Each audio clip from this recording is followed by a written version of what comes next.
नमस्कार दोस्तों, आपका स्वागत है हमारे चैनल पर, जहां हम आपको भारतीय धर्म, संस्कृति और रहस्यों से जोड़ने वाले ऐसे किस्से सुनाते हैं जो आपको सोचने पर मजबूर कर देंगे।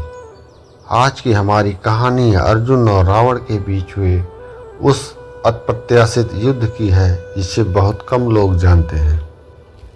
क्या आपने कभी सोचा है, रावण जो त्रेता युग का सबसे शक्तिशाली और मायावी राजा था, महाभारत के युग में अर्जुन से हारकर बंदी बना? क्या यह सच हो सकता है? अगर हाँ, तो इसके पीछे क्या कारण था और यह घटना कैसे संभव हुई? आइए इस रहस्य को खोलते हैं। अर्जुन और हनुमान जी का संवाद। महाभारत के वन पर्व में अर्जुन और भगवान हनुमान के मिलन की घटना होती है। यह घटना तब घटित हुई जब अर्जुन तीर्थ यात्रा के दौरान रामेश्वरम पहुँचे। रामेश्वरम, जहाँ त्रेता युग में भगवान श्री राम ने वानरों की सेना के साथ समुद्र पर पुल बनाया था। अर्जुन इस स्थान पर खड़े होकर सोचा, क्या यह पुल आवश्यक था? अगर मैं यहाँ होता तो मैं अपने धनुष विद्या से ही तीरों का ऐसा पुल बना देता जो समुद्र पार कर सकता था। हनुमान जी, जो वहाँ अदृश्य रूप में उपस्थित थे, अर्जुन के इस अहंकार भरे विचार को सुनकर प्रकट हुए। उन्होंने कहा, अर्जुन, तुम्हारा आत्मविश्वास सराहनीय है, परंतु तुम भगवान राम के प्रयासों की तुलना अपने कौशल से कर रहे हो। अर्जुन ने उत्तर दिया, मैं यह कहने का साहस नहीं कर रहा हूँ, क्योंकि मैं अपने धनुष और तीर पर पूर्ण विश्वास रखता हूँ। हनुमान जी ने अर्जुन को चुनौती दी, अगर तुम यह साबित कर सको कि तुम तीरों से पुल बना सकते हो जो मेरे भार को सह सके, तो मैं तुम्हारे इस कथन को स्वीकार करूँगा। अर्जुन का आत्मविश्वास और चुनौती। हनुमान जी की चुनौती स्वीकार करते हुए अर्जुन ने अपने तीरों से समुद्र पर एक पुल बनाया। हनुमान जी ने अपने विराट रूप में आकर उस पुल पर कदम रखा। उनके भारी शरीर का भार पुल सहन नहीं कर सका और वह टूट गया। अर्जुन को अपनी भूल का एहसास हुआ और उन्होंने हनुमान जी से क्षमा मांगी।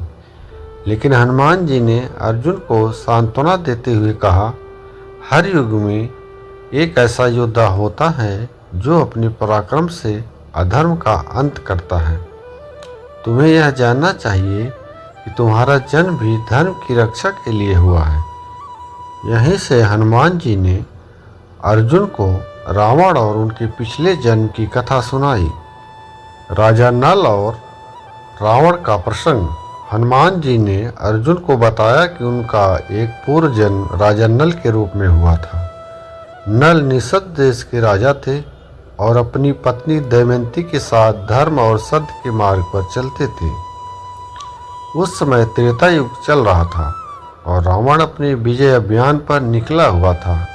उसने न केवल पृथ्वी बल्कि स्वर्ग और पाताल लोक को भी अपने अधीन कर लिया था। रावण ने अपनी शक्ति के अहंकार में निषद राज पर आक्रमण करने की योजना बनाई।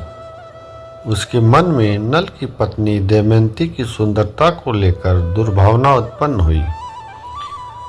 जब रावण ने नल के राज्य पर हमला किया तो उसने अपने राक्षसों की सेना और मायावी शक्तियों का उपयोग किया।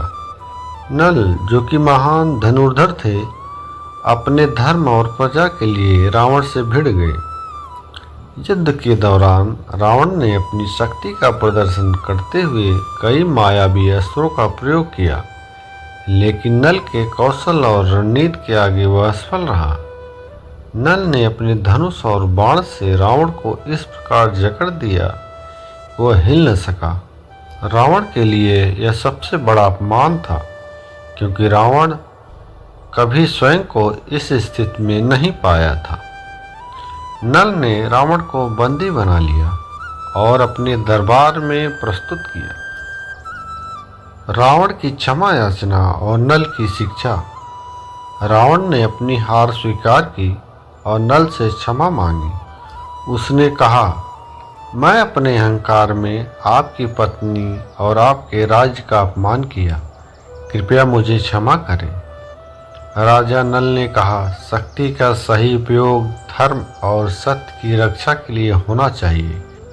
तुम्हारा यह अहंकार तुम्हें विनाश के मार्ग पर ले जा रहा है।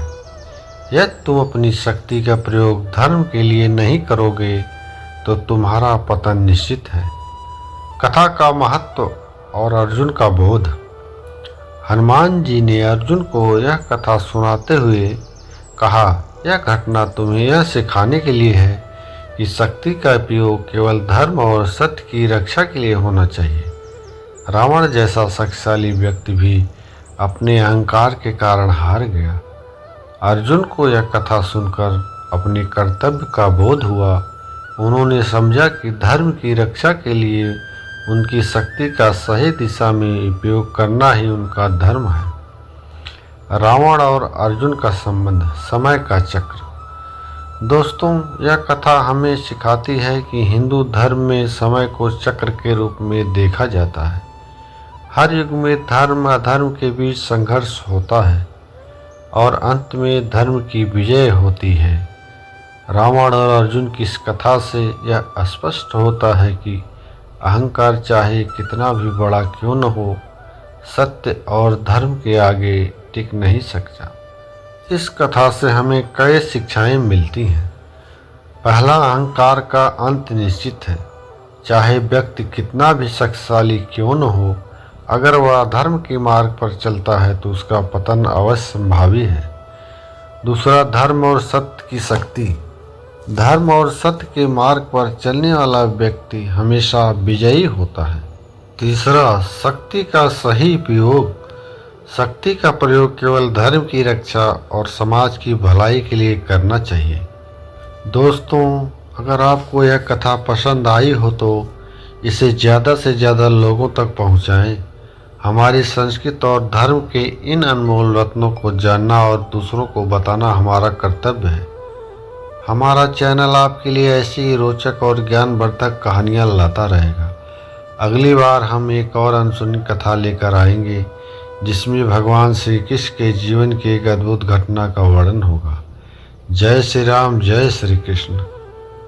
जय श्री राम, जय श्री कृष्ण।